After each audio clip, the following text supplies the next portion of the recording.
الحمد لله نحمده ونستعينه ونستغفره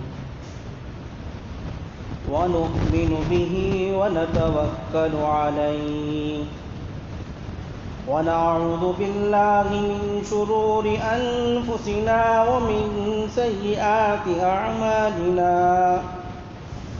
من يهده الله فلا مضل له ومن يضلله فلا هادي له ونشهد أن لا إله إلا الله وحده لا شريك له ونشهد أن سيدنا وسندنا ونبينا ومولانا محمدا عبده ورسوله أما بعد فأعوذ بالله من الشيطان الرجيم بسم الله الرحمن الرحيم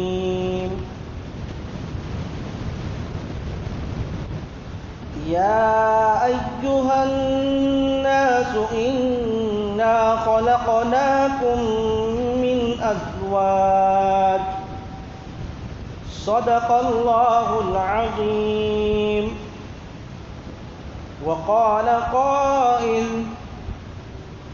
حب الوطن من الإيمان رب اشرح لي صدري ويسر لي أمري واحلل عقدة من لساني يفقه قولي رب اشرح لي صدري ويسر لي أمري واحلل عقدة من لساني يفقه قولي اللهم صل على محمد في أول كلامنا اللهم صل على محمد في أوسط كلامنا اللهم صل على محمد في كل كلامنا يا رب العالمين. معزز سامعین اعظام، محترم دوستوں، عزیز نوجوانوں، اللہ تبارک و تعالیٰ کا ہم پر بے حد و کرم احسان ہے کہ اللہ تبارک و تعالیٰ نے ہم سب لوگوں کو جمعہ جیسے عظیم الشان دن میں داخل فرمایا،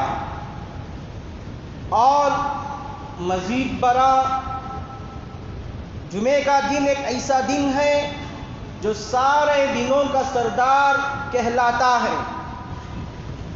جس طرح ہمارے کھانوں کے سلسلے میں، پکوانوں کے سلسلے میں جس طرح ہمیں بریانی لذیذ ہے، اسی طرح ناشتے میں سرا اور پائے کا سالن جو ہمیں لذیذ مزیدار ہے، اسی طرح شریعت کی نگاہ میں جو یہ جمعہ آتا ہے ایک عظیم الشان دن ہے.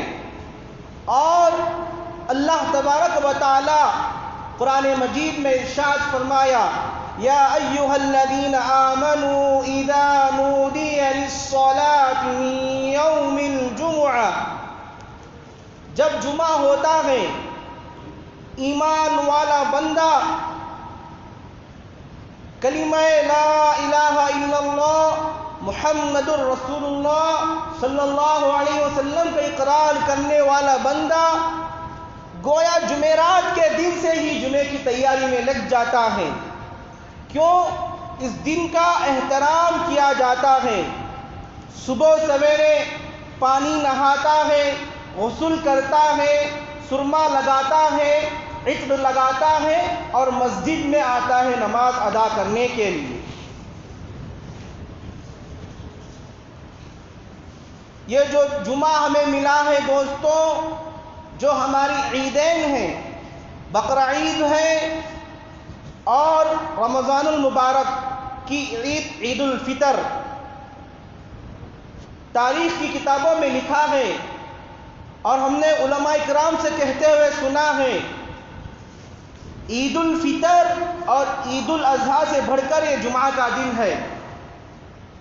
میں نے آپ حضرات کے سامنے شروع میں جو قرآن مجید کی آیت تلاوت فرمائی، اس میں اللہ تبارک و تعالیٰ کا ارشاد ہے، قرآن مجید کی 26ویں پارے میں سورہ حجرات ایک سورت ہے، اس میں اللہ تعالیٰ ارشاد فرما رہے ہیں، اے لوگوں، اے ایمان والو، تم سب لوگ برابر ہو، تم میں سے کوئی خاندان کے اعتبار سے، اچھے نسب کے اعتبار سے، سید خاندان کے اعتبار سے، پٹھان خاندان کے اعتبار سے، شیخ خاندان کے اعتبار سے یہ کچھ بھی نہیں ہے، تم لوگ میرے نزدیک سارے کے سارے برابر ہیں۔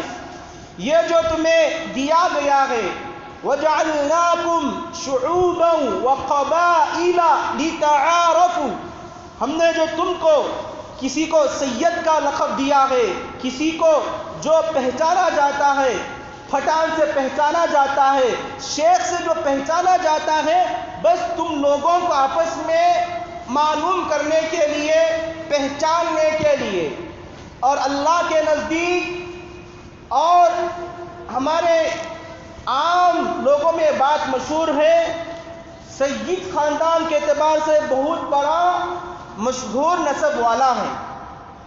یہ تو ہے حقیقت مشہور نسب والا۔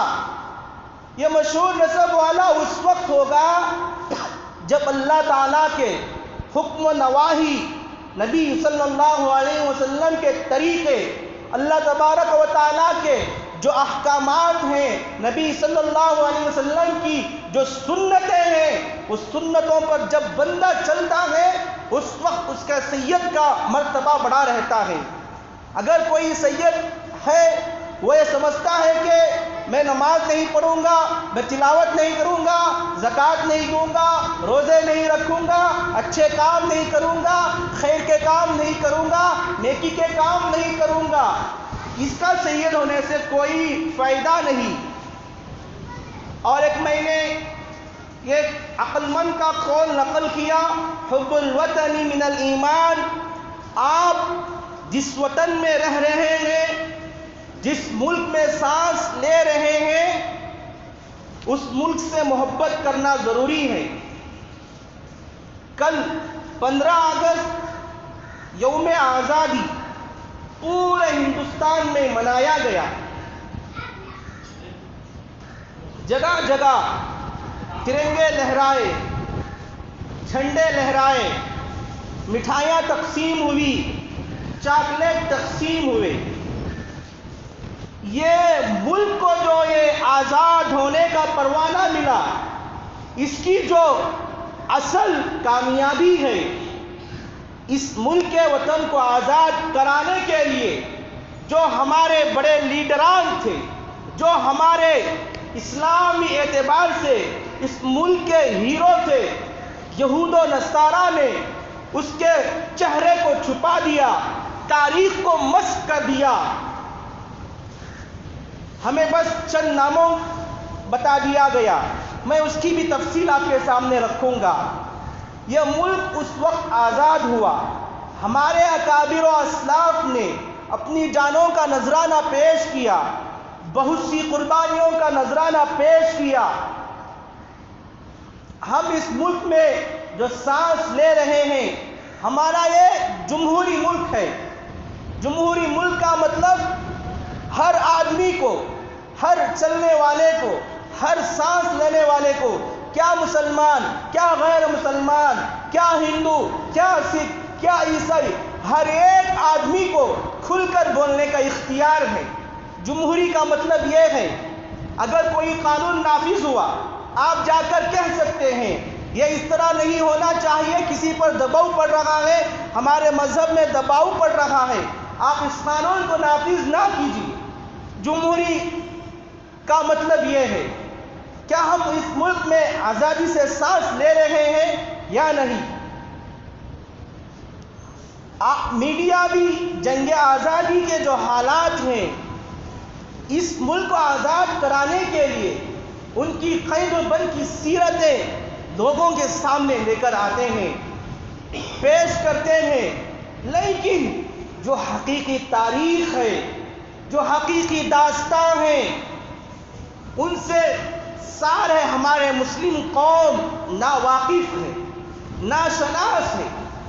ہمارے بچوں کو پوچھا جائے اگر مہاتما گاندھی کون تھے، جواہر لال نہرو کون تھے، سبھاش چندر بوس کون تھے، ابوالکلام آزاد کون تھے، سارے بچے ایک زبان ہو کر کہیں گے یہ تو ملک کو آزاد کرانے والے تھے، انہوں نے ہندوستان کو آزاد کرایا، اپنی جانوں کو نذرانہ پیش کیا، اس کے بعد ہندوستان آزاد ہوا۔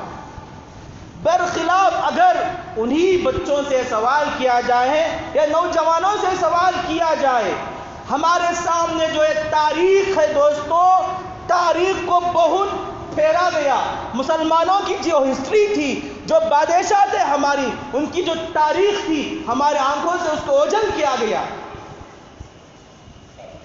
برخلاف انہی بچوں سے سوال کیا جائے، یہ پوچھا جائے حاجی امداد اللہ مہاجر مکی کون تھے، مفتی محمود الحسن گنگوہی کون تھے، رشید احمد گنگوہی کون تھے، سید احمد شہید کون تھے، حافظ ضامن شہید کون تھے، جعفر تھانیسوی کون تھے، حضرت مولانا یحییٰ لاہوری کون تھے، ساری زبانیں خاموش ہو جاتی ہیں۔ پتہ نہیں لگتا ہے کہ کوئی ہے جن کا ہم نام ابھی ابھی سنے ہیں۔ یہ ہماری آزادی کے اصلی ہیرو ہیں، جن کا میں نام لیا، مکمل طور سے ان کا نام نہیں لیا، گنے چنے افراد کا میں نے نام لیا۔ یہ آزادی جو ہماری ہوئی، ہماری آزادی کے اصل ہیرو یہ ہیں۔ ہندوستان کو طویل جد و جہد تقریباً 1750 پر 6 عیسوی سے لے کر 1850 پر 8 عیسوی تک تنہا مسلم قوم نے آزادی کی لڑائی لڑی ہے۔ اس کے بعد آزادی کی یہ نعمت ہمیں حاصل ہوئی ہے، جس کے لیے ہمارے اسلاف، ہمارے اکابر نے اپنی جانوں کا نذرانہ پیش کیا، قربانیاں دی، حصول آزادی کے خاطر میدان میں نکل پڑ گئے اور انگریز کو اس ملک سے نکل جانے پر مجبور کیا۔ غیر ملکی انگریز اپنے اقتدار کو بچانے کے لیے لوگوں میں رشوتیں دی، لالچ دیے، پھوٹ ڈلوایا، فرقہ وارانہ اختلافات کو پیدا کیے، آپس میں غلط فہمیاں ہوئی۔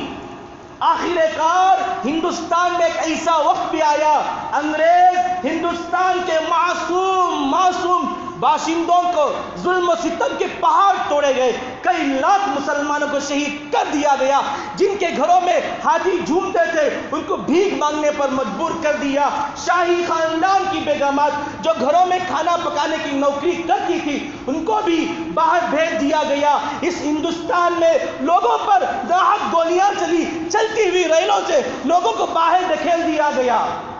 آخر اس ملک کو آزاد کرانے کے لیے، اس جو ہماری گردنوں میں غلامی کا جو توق پڑا تھا اس کو نکالنے کے لیے ہماری آزادی کے جو ہیرو تھے وہ آگے بڑھ کر حصہ لیا۔ میں آپ کے سامنے یہ بھی رکھوں گا کہ گاندھی جی کہاں تھے، ان کو کون لے کر آئے، اس کے بعد ان کو کس نے مقرر بنایا یہاں کا لیڈر، میں آپ کے سامنے تفصیل سے بات رکھوں گا۔ انگریز ہندوستان میں کس طرح آیا دوست؟ واسکو ڈی گاما کی قیادت میں پرتگال کے ملاحوں نے سب سے پہلے اپنے ناپاک قدموں سے ہندوستان کی سرزمین کو آلود کیا۔ جب یہ انگریز آئے، صوبہ شہر بنگال کے کلکتہ اور اسی طرح جنوبی ہند کے مرکز کالی کٹ کو اپنا تجارتی مرکز بنائے۔ یہ لوگ جو انگریز آئے تھے صرف تجارت کی غرض سے آئے تھے۔ جب ان لوگوں نے دیکھا یہاں کے لوگ سیدھے سادے ہیں، یہاں کے لوگوں کے اندر لڑائی جھگڑا نہیں، پیار و محبت ہے، اسی لیے علامہ اقبال نے ہمارے لیے ایک نظم بنائی، سارے جہاں سے اچھا ہندوستاں ہمارا۔ جب انگریزوں نے اس کو دیکھا کئی لوگ یہاں مل کر رہتے ہیں تو ہمیں بھی اپنے مذہب کی دعوت دینی شروع کرنی ہے، تو انہوں نے اپنے مذہب کی دعوت دینا شروع کر دی۔ اس وقت جو ہمارا ہندوستان تھا پوری دنیا میں ریکارڈ ہے، ہندوستان اس وقت سونے کی چڑیا کہلاتا تھا۔ آج بھی اگر جو تاریخ داں ہیں ان سے آپ پوچھئے یا آپ کو لندن جانے کا موقع ہوا، وہاں جا کر دیکھیے لائبریریوں میں یہ بات ملے گی آپ کو، ہندوستان اس وقت سونے کی چڑیا کہا جاتا تھا۔ ہندوستان، ہمارے ہندوستان میں لوگ مل جل کر رہتے تھے، محبت سے رہتے تھے، اتفاق سے رہتے تھے، لڑائی جھگڑے کا نام و نشان نہیں تھا۔ جب انگریز کا ناپاک یہاں قدم پڑا، اس وقت سے ہمارے لوگوں کے اندر جو لڑائی ہوئی، جو پریشانیاں آئی، یہ انگریزوں کی وجہ سے آئی۔ غرض میں عرض کر رہا تھا، انگریز آئے اور انہوں نے عالمگیر رحمت اللہ علیہ کے عہد سلطنت میں انہوں نے جا کر بادشاہ سے سوال کیا، ہم تجارت کی غرض سے آئے ہیں، آپ ہمیں تجارت کے لیے موقع دیں۔ چنانچہ عالمگیر رحمت اللہ علیہ نے ان کو تجارت کے لیے موقع دے دیا۔ 1601 عیسوی میں پہلی مرتبہ اس ہندوستان میں،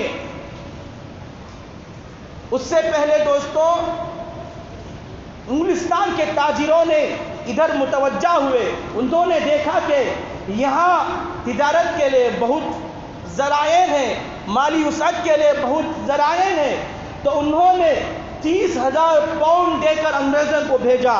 انگریز یہاں آئے، ایسٹ انڈیا کمپنی کو قائم کیا۔ یہ ایسٹ انڈیا کمپنی ہی ہے جو مسلمانوں کو حالات پر حالات لے کر آئی۔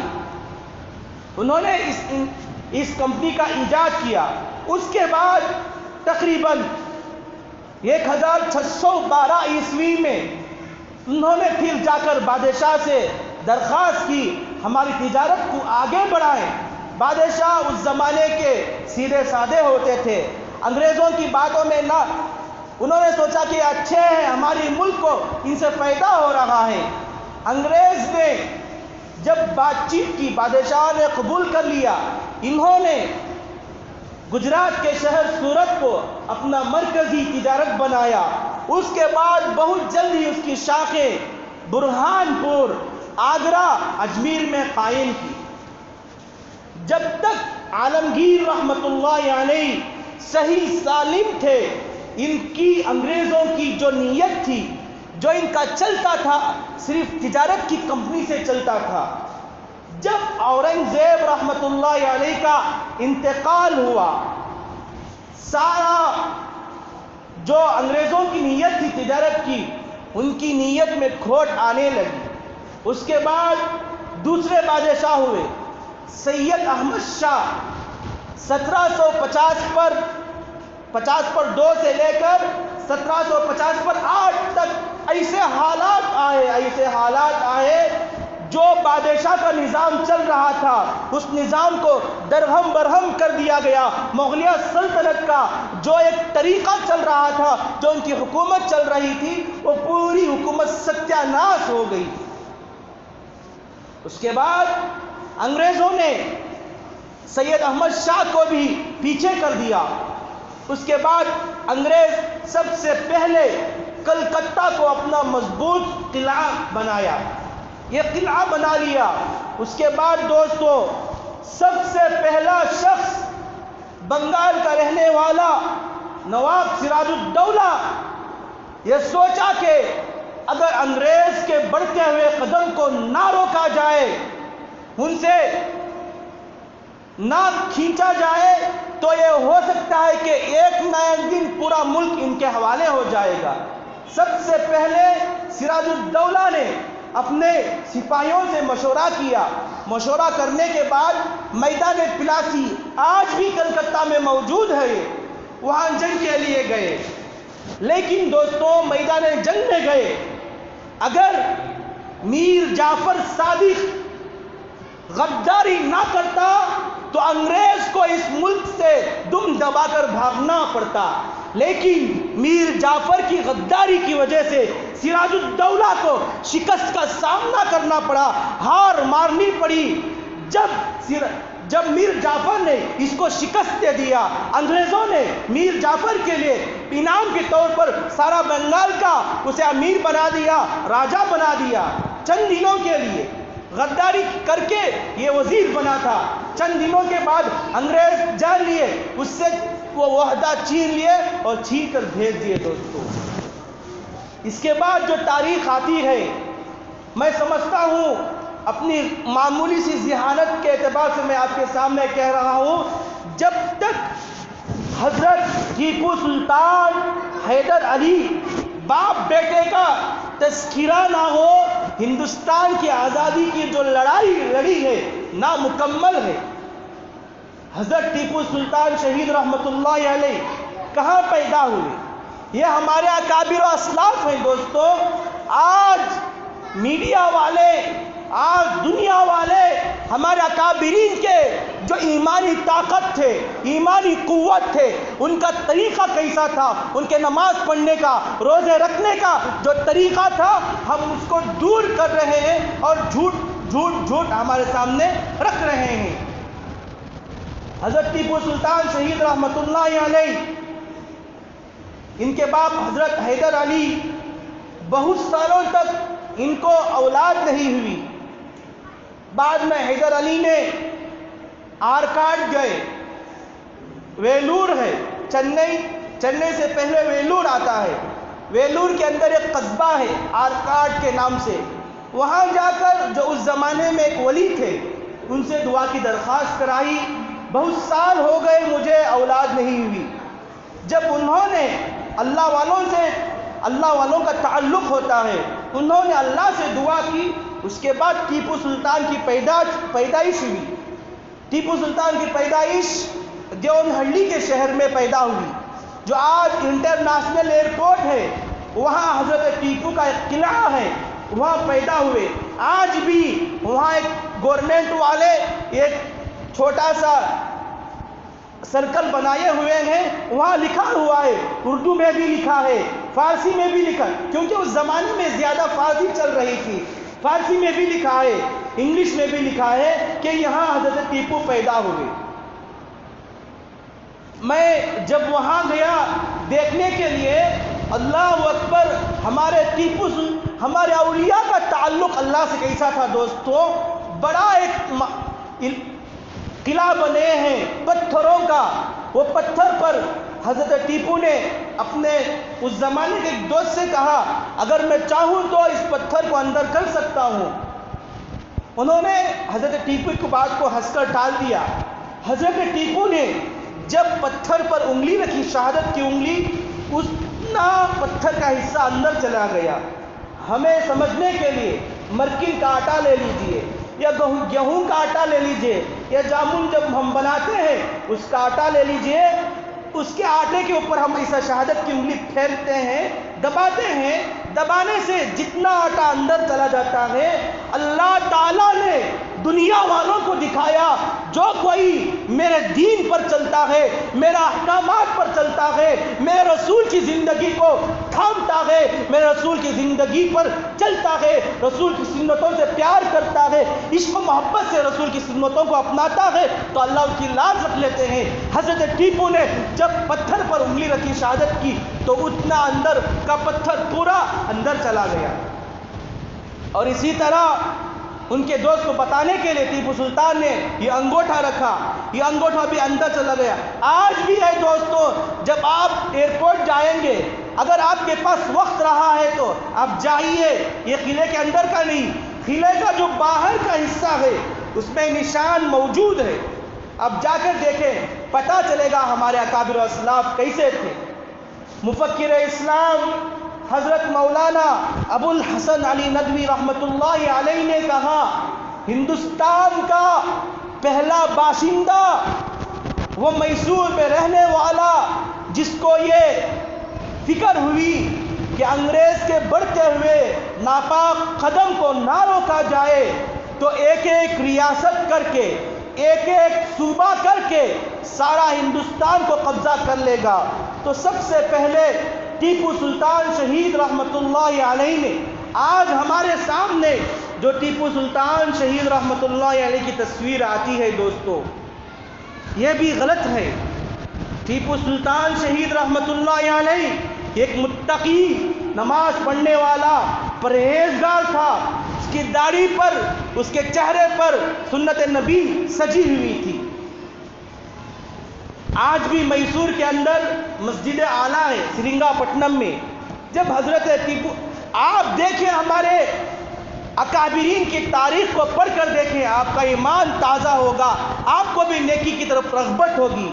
حضرت ٹیپو سلطان اس زمانے کے بادشاہ تھے، ان کو نماز پڑھنے کی کیا ضرورت تھی، تلاوت کی کیا ضرورت تھی، نبی کے طریقے پر چلنے کی کیا ضرورت تھی، اللہ کے احکامات پر چلنے کی کیا ضرورت تھی؟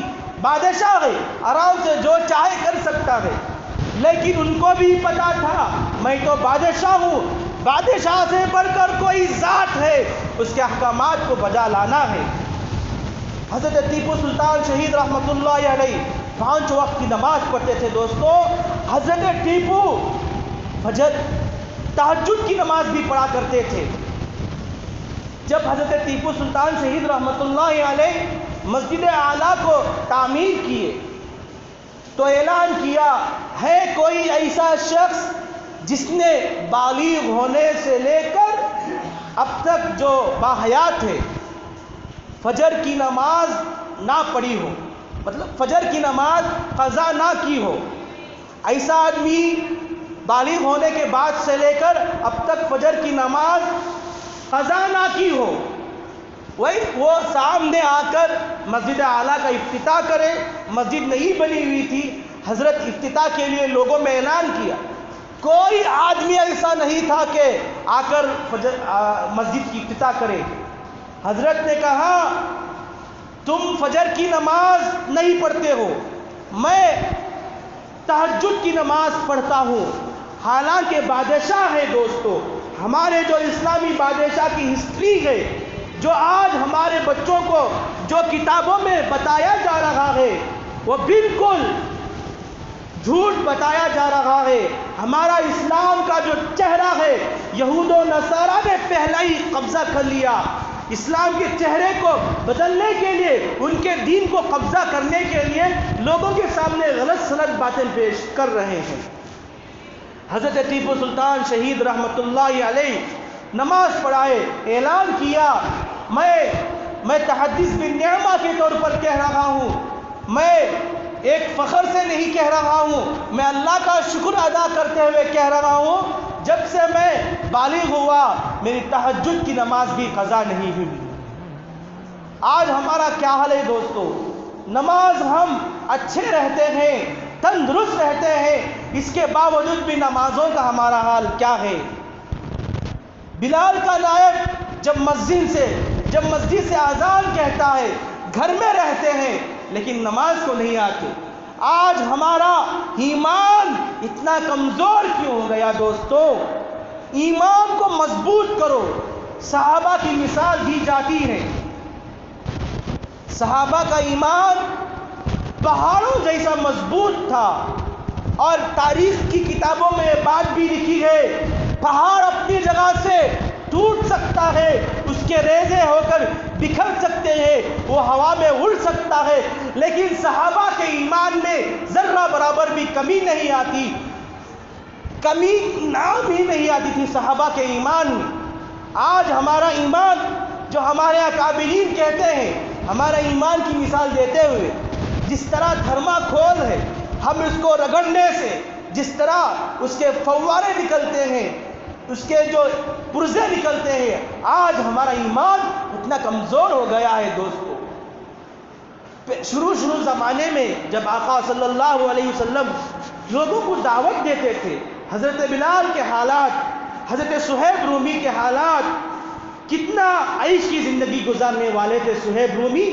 یہ گلی سے یہ خوشبو لگا کر نکل جاتے، ان کے نکل جانے کے بعد لوگ کہتے کہ اس گلی سے صہیب رومی گزر رہے ہیں۔ جب اسلام میں آئے، جسم پر کپڑے نہیں ہیں، ماں باپ گھر سے باہر نکال دیے، کیونکہ انہوں نے ایک سچے رسول کو مان لیا، کلمے کی حقیقت کو مان لیا۔ نبی کی مجلس میں بیٹھنے سے جو ایمان کی قوت ان کے دلوں میں تھی ان کو پتا تھا دوستو۔ اس لیے دنیا کی ساری زندگیاں، دنیا کی ساری نعمتیں، عیش کی ہو، عشرت کی ہو، بیکار تھی، صرف ایمان ان کے نزدیک اونچا تھا، بلند تھا۔ اسی طرح ام صائبہ رضی اللہ عنہا ایمان لے کر آئی، ان کے خاندان والے غیر مسلم تھے، جب یہ ایمان لے کر آئی حضور کے ہاتھوں پر انہوں نے ایمان قبول کیا، اسلام لے کر آئی، تو ان کے ہاتھ میں ایک چھوٹا سا بچہ تھا۔ جب مسلمان ہوئی، مسلمان ہو کر لوٹ رہی تھی، آدھا رستہ چلی گئی تھی، تو بچے کا انتقال ہو جاتا ہے۔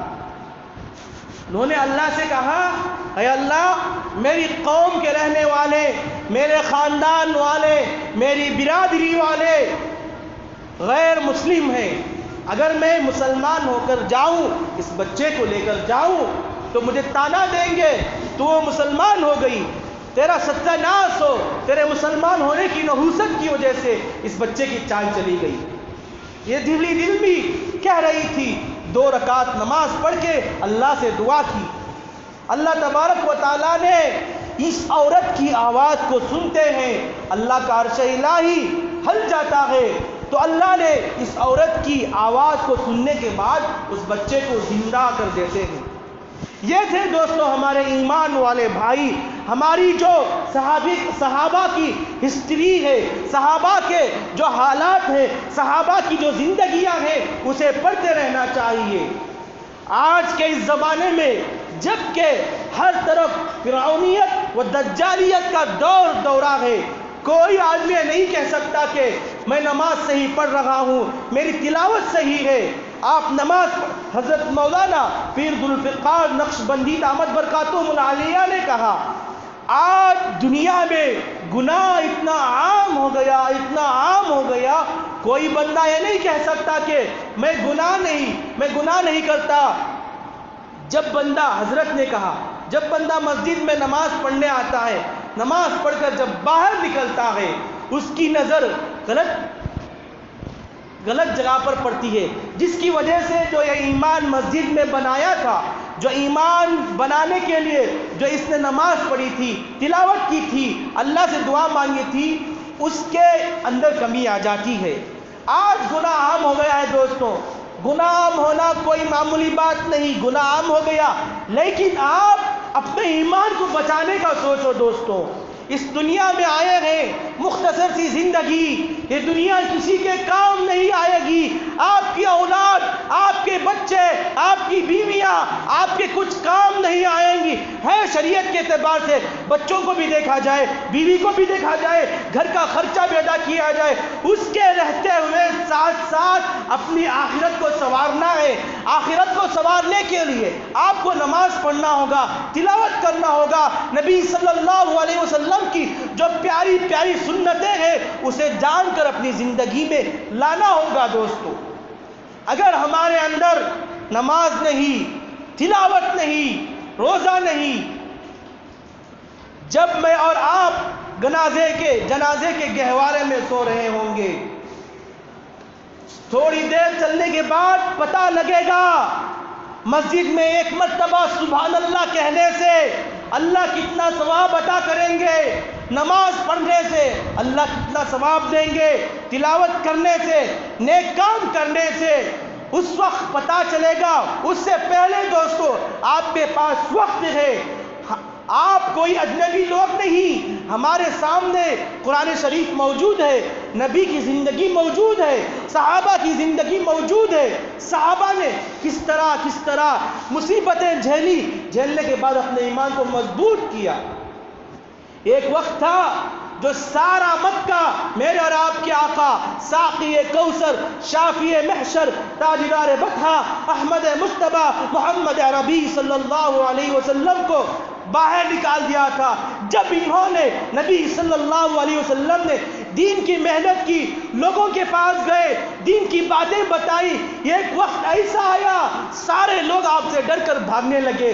صحابہ نے کہا ہم سارے لوگوں کو مار کر بھگائیں گے۔ اللہ کے نبی نے کہا نہیں، ایسا نہیں، میرا دین ایسا نہیں۔ یوسف علیہ السلام کے بھائیوں نے یوسف کے ساتھ جو معاملہ کیا تھا، ان کو کنویں میں ڈھکیل دیا تھا۔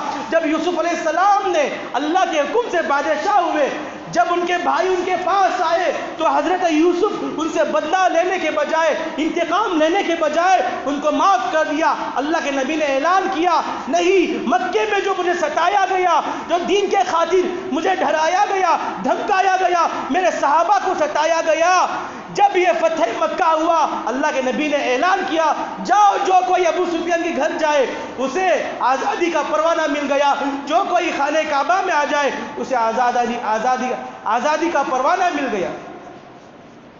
جب ہم کسی کام کو کرتے ہیں دوستو، اس میں لگے رہنا چاہیے، اللہ سے استقامت کی دعا مانگنا چاہیے۔ یہ استقامت ہر ایک کو نہیں ملتی دوستو، استقامت اللہ کی طرف سے ملتی ہے۔ استقامت پر رہنے کے لیے ہر نماز میں اللہ سے دعا کرتے رہے، اے اللہ دین پر ثابت قدم رکھ، اے اللہ دین پر ثابت قدم رکھ۔ اس کے لیے آپ کی زندگیاں میں آپ کا جو دین کا مزہ آنے کے لیے آپ کو سب سے پہلے ہمارے جو صحابہ تھے ان کی زندگیوں کو پڑھنا ہوگا دوستو۔ میں سمجھتا ہوں صحابہ کی تاریخ جانے بغیر ہماری زندگی بالکل بیکار ہے۔ جو کوئی مسلمان ہو صحابہ کی تاریخ کو نہ جانے، نبی کی تاریخ کو نہ جانے، اس کا جینے سے کیا فائدہ دوستو؟ وہ جانور سب برابر ہو جاتے ہیں۔ اللہ نے ہمیں عقل سلیم دیا، اللہ نے ہمیں صحیح مذہب دیا، سچا مذہب دیا، صحیح راستہ بتایا، تو اللہ تعالی ہم سے جو چاہتا ہے اس کو سیکھنا چاہیے دوستو۔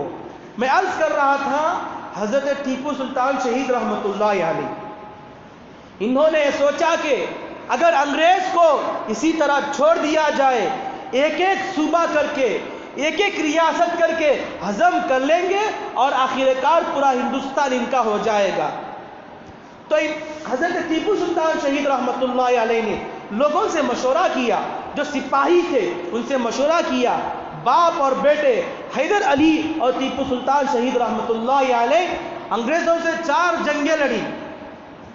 1772 میں حضرت ٹیپو بادشاہ بنے، حکمران بنے۔ 1 سال کے بعد 1783 میں انہوں نے انگریز کے خلاف جنگ شروع کر دی۔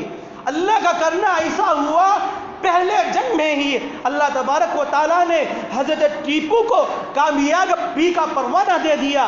حضرت ٹیپو جس مقصد کے لیے آگے بڑھے تھے، ان کے ساتھی جو آگے بڑھے تھے، اللہ نے حضرت ٹیپو کو کامیابی دی، انگریز کو ناکام کیا، اس کو شکست کا سامنا کرنا پڑا۔ اور یہ جنگ تقریباً 1780 پر 4 میں ختم ہوئی۔ انگریز تقریباً 4 سال کے بعد بے چین تھا، بے صبرا تھا، ٹیپو نے ہمیں شکست دی، جبکہ ہندوستان کے کونے کونے میں، چپے چپے میں ہماری حکومت چلتی ہے۔ ٹیپو سے بدلہ لینا چاہیے۔ ٹیپو سلطان سے بدلہ لینے کے لیے 6 سال اس نے محنت کی انگریز نے۔ اچانک تقریباً 1780 پر 2 میں ٹیپو کے سامنے آ کر انگریز نے جنگ کے لیے کہہ دیا۔ ادھر ٹیپو سلطان شہید رحمت اللہ علیہ کو معلوم نہیں جنگ ہو رہی ہے یا جنگ نہیں ہو رہی ہے۔ اچانک ٹیپو سلطان کو جب معلوم ہوا تو انہوں نے اپنے فوجی کو تیار کیا، اپنے جو کمانڈر تھے، اپنے جو افسران تھے، جو وزیر تھے، وزراء تھے، ان کو تیار کیا۔ تیار کرنے کے بعد میر صادق کی غداری کی وجہ سے ٹیپو سلطان کو معاہدہ کرنے پر مجبور کیا۔ معاہدہ مطلب دونوں جنگ لڑنے والے آپس میں مل گئے، انہوں نے کہا کہ ہم آپ کو تکلیف نہیں پہنچائیں گے، وہ آپ کو تکلیف نہیں پہنچائیں گے، یہ مجبوراً کرنا پڑا، ورنہ ٹیپو سلطان شہید رحمت اللہ علیہ پیچھے ہٹنے والے نہیں تھے۔ میر صادق کی غداری اور ان کے رہنے والے سپاہیوں کی غداری کی وجہ سے ایک جنگ سلا کرنا پڑی۔ اس کے بعد ٹیپو سلطان شہید رحمت اللہ علیہ نے ہندوستان کے راجاؤں، مہاراجاؤں، نوابوں کو خط لکھا، انگریز کے خلاف لڑنے کی دعوت دی، لیکن انگریز جنوبی ہند کے جو وزراء تھے، جو امراء تھے، ان کو اپنے ساتھ میں لے لیا۔ ٹیپو سلطان شہید رحمت اللہ علیہ نے تقریباً 4 مئی 1799 میں سرنگا پٹنم کے معرکے میں شہید ہو گئے۔ ٹیپو سلطان شہید رحمت اللہ علیہ نے کہا، میں اس ملک میں انگریز کی بھیک پر رہنے والا نہیں، ان کی قید و بند میں رہنے والا نہیں۔ ان کا ایک مشہور تاریخی مقولہ ہے، گیدڑ کی 100 سالہ زندگی سے شیر کے ایک دن کی زندگی بہتر ہے۔ ٹیپو سلطان شہید رحمت اللہ علیہ یہ جملہ کہنے کے بعد میدان میں جاتے ہیں، چاروں طرف سے حملہ کرتے ہیں، آخر کار ٹیپو سلطان شہید رحمت اللہ علیہ شہید ہو جاتے ہیں۔ جب شہید ہو گئے، انگریز کو ابھی اطمینان نہیں ہوا دوستو، تاریخ کی کتابوں میں لکھا ہے تقریباً 3 دنوں تک انتظار کیا گیا۔ کیوں کیا گیا؟ ان کا ڈر ان کے اندر اتنا کیوں تھا؟ ان کے اندر ایمان تھی، تقوی پرہیزگاری تھی، نمازوں کی پابندی تھی، اللہ سے ہونے کا یقین تھا، اللہ غیبی مدد کیا، یہ چہرے پر رعب ڈال دیا تھا، انگریز جو ہی دیکھتا تو ڈر جاتا تھا۔ اللہ نے حضرت ٹیپو کو یہ حوصلہ دیا۔ جب 3 دن کے بعد ایک کوا آ کر حضرت ٹیپو کے جسم پر بیٹھتا ہے، انگریز کو اطمینان ہو جاتا ہے، ہاں ٹیپو صحیح سالم انتقال ہو گیا۔ 3 دن کے بعد جب انگریز آتا ہے، انگریز آ کر ٹیپو سلطان شہید رحمت اللہ علیہ کے جسم پر کھڑے ہو کر یہ اعلان کرتا ہے، آج سے ہندوستان ہمارا ہے۔ اس کے بعد سے جو لڑائی لڑی ہے دوستو، ہمارے اکابر و اسلاف نے، ہمارے علماء حضرات نے، آپ تاریخ کو نہیں جانتے، تاریخ کو اگر آپ پڑھیں گے خون کے آنسو ہوں گے دوستو۔ ہندوستان آزاد کرانے کے لیے ہمارے اکابر و اسلاف نے کیسی کیسی قربانیاں پیش کی۔ آج ہمارے بچوں کو جو بچپن ہی سے بتا دیا جاتا ہے، مہاتما گاندھی، نہرو لال، سبھاش چندر بوس یہ آزادی کے ہیرو نہیں، آزادی کے ہیرو تو اصل یہ ہیں۔ اس کے بعد سے جو ہسٹری شروع ہونے والی ہے، ہمارے اکابر و اسلاف، ہمارے علماء حضرات نے لڑائی لڑی ہے۔ انگریزوں نے جاتے ہوئے بھی تاریخ کو مسخ کر کے چلے گئے۔ ہمارے سامنے جو تاریخ ہے، صرف ان لوگوں کی تاریخ کو کتابوں میں ضبط کر دیا، لیکن جو تاریخ ہے دوستو، حقیقی تاریخ ہندوستان کی یہ ہے۔ حضرت شاہ ولی اللہ محدث دہلوی رحمت اللہ علیہ، انہوں نے مستقبل کے خطرات کو محسوس کرتے ہوئے جہاں جہاں حضرت کی مجالس ہوا کرتی تھی، وعظوں میں، تقریروں میں بیان کرتے اور انگریز سے دور رہنے پر آمادہ کرتے۔ ہندوستان میں ایک ایسا وقت بھی آیا ہے دوستوں، دلی میں مسلمان انتقال کر جاتا، انگریز ایسا ظالم تھا، اگر کوئی مسلمان جا کر اس کی جنازے نمازہ پڑھتا تو اس کو بھی جان سے مار دیتا۔ کئی لوگوں کو ایسے ہی جا کے دفن کر دیا گیا۔ انگریز ایسا قابض ہو گیا تھا۔ ہمارے اسلاف حضرت شاہ ولی اللہ محدث دہلوی رحمت اللہ علیہ ان کے فرزند حضرت شاہ عبد الغنی، حضرت شاہ رفیع الدین صاحب جو ترجمہ قرآن لکھے ہیں، ان کے ترجمہ قرآن کو اللہ نے بہت مقبولیت عطا کی۔ انہوں نے آگے بڑھ کر لوگوں کو جو اس زمانے کے اعتبار سے سارے لوگ جو عوام تھی اس وقت حیران ہو گئی، پریشان ہو گئی، انہوں نے آزادی کا جو سپنا تھا، آزادی کا جو خواب و خیال تھا، بھول کر بیٹھ گئے تھے۔ اس کے بعد ہمارے اکابر و اسلاف آگے بڑھے، ان کے اوپر بھی حالات آئے، جگہ جگہ ان پر قاتلانہ حملہ کیے۔ اس کے بعد تحریک ریشمی رومال کا انعقاد ہوا دوستو۔ حضرت مولانا مفتی محمود الحسن گنگوہی رحمۃ اللہ علیہ، حضرت دارالعلوم دیوبند کے پہلے فارغ ہیں۔ جب حضرت کو پتہ چلا انگریز اس طرح کر رہے ہیں تو حضرت سب سے پہلے مدینہ منورہ گئے، اس کے بعد مکہ گئے، وہاں کی جو حکومتیں تھیں ان سے مشورہ کیے، مشورہ کرنے کے بعد بہت سارے لوگوں کو جمع کیا۔ آج بھی دوستو مفتی محمود الحسن گنگوہی رحمۃ اللہ علیہ کے ساتھ جو اشخاص کام کیے، آج بھی آپ اتر پردیش دیوبند تشریف لے کر جائیں اور وہاں جا کر پوچھیں کہ حضرت مولانا حسین احمد مدنی کی خانقاہ کہاں ہے، وہاں آپ کو نام لٹکائے ہوئے نظر آئیں گے۔ تقریباً 1500 افراد تھے، اس میں مسلمان بھی تھے، غیر مسلم بھی تھے۔ میں جن ناموں کو پڑھا، ناموں کو پڑھ کر تعجب کرنے لگا۔ اس میں نام تھا گجر سنگھ، یہ ہمیں سمجھ میں نہیں آیا۔ ہم اس کے بعد ایک حضرت تھے، ان سے پوچھا تو انہوں نے کہا اس زمانے میں حضرت نے جو تحریک ریشمی رومال کا انعقاد کیا، ایجاد کیا، تو سارے لوگ مل کر آزادی کی لڑی ہے۔ حضرت نے ان کے ناموں کو نوٹ کر لیا ہے۔ دیوبند میں آج بھی وہ نام موجود ہے۔ اللہ اگر آپ کو نظام الدین جانے کی توفیق دیا، اگر آپ کے پاس وقت ہے، وقت نکال کر دیوبند جائیے، دیوبند جا کر دیکھیے ہمارے اکابر و اسلاف کی آج بھی وہاں روحانی قوت موجود ہے، روحانی طاقت موجود ہے۔ اس کے بعد ہمارے سامنے 1850 میں جو جنگ آزادی ہوئی، حضرت مولانا مفتی محمود الحسن گنگوہی رحمۃ اللہ علیہ کے ساتھ کیا معاملہ کیا۔ ان کو کراچی لے گیا، وہاں کے کراچی حال میں مفتی محمود الحسن گنگوہی رحمۃ اللہ علیہ نے کیا کیا، انگریز کو کس طرح جواب دیا اور انگریز نے ان کو کس طرح دھمکایا، علماء کو کس طرح ستایا گیا۔ اشرف علی تھانوی کے کتنی اولاد تھی جو بہشتی زیور آج موجود ہے۔ انشاءاللہ اگلی جمعہ اگر اللہ موقع دیا تو میں آپ کے سامنے ان علماء کرام کی قربانیاں پیش کروں گا۔ دوستو ہمارے جو علماء ہیں، ہمارے جو اسلاف ہیں، اس دین کے لیے بہت لڑ مٹے ہیں، ان کو بھلا دینا ہمیں تاریخ گوارا نہیں کرتی۔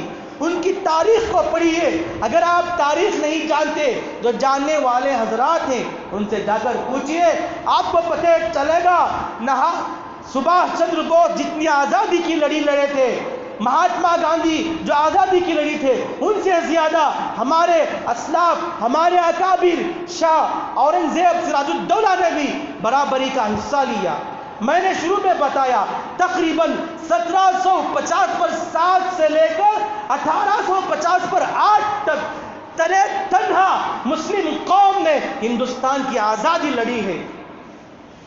تاریخ سے واقف ہو دوستو، تاریخ پڑھیے، اپنے بچوں کو پڑھائیے، صحیح تاریخ پڑھیے۔ اللہ تعالیٰ ہمارے اکابر کے اندر ایک ایمانی قوت، ایک نورانی قوت جو دی ہے، اس کے پڑھنے سے ہمیں بھی پتہ چلے گا جو کچھ کہا گیا ہے، سنا گیا ہے، اللہ تعالیٰ اس پر عمل کرنے کی توفیق عنایت فرمائے۔ آمین۔ وآخر دعوانا الحمدللہ رب العالمین۔ جو حضرات سنت نہیں پڑھے وہ سنت پڑھ لیں۔